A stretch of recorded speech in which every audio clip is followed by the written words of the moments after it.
Welcome সবাইকে। আমরা এখন টলুইনের সংকরণ সম্পর্কে জানব। চলো শুরু করি। আমরা যদি শুরুতেই টলুইনকে ভেঙে ফেলি,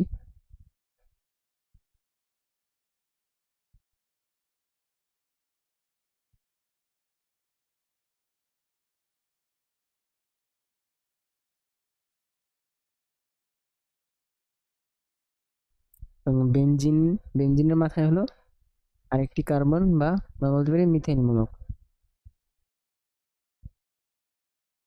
এবার আমরা যদি খেয়াল করি আমরা দেখব যে এই কার্বন এই ডাবল বন্ডের সাথে যুক্ত, এই কার্বন এই ডাবল বন্ডের সাথে যুক্ত, এই কার্বন এই ডাবল বন্ডের সাথে যুক্ত, আবার এই কার্বন এই ডাবল বন্ডের সাথে যুক্ত, আবার এই কার্বনও কি এই ডাবল বন্ডের সাথে যুক্ত, আবার এই কার্বন এই ডাবল বন্ডের সাথে যুক্ত। অর্থাৎ আমরা যদি শুধু বেনজিন চিন্তা করি তাহলে আমরা দেখব বেনজিনের প্রতিটি কার্বনে কি একটি ডাবল বন্ডের সাথে যুক্ত। অর্থাৎ আমরা জানি ডাবল বন্ড মানে কি, ডাবল বন্ড মানে কি sp2 সংকরায়িত।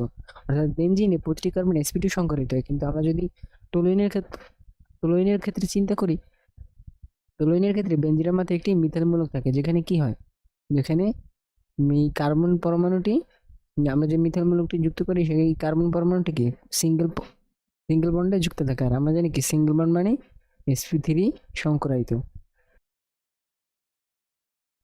অর্থাৎ আমরা যদি খেয়াল করি আমাদের এই টলুইন sp2 সংকরায়িত হয়, আবার sp3 সংকরায়িত হয়,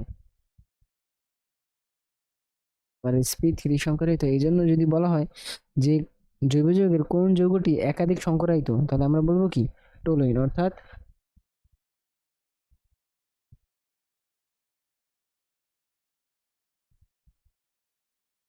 টলুইন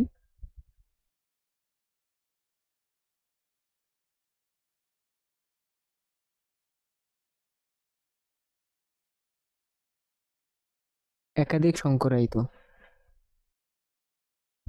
আশা করি পরীক্ষা আসলে এটি তোমরা এক চান্সে পেরে যাবে।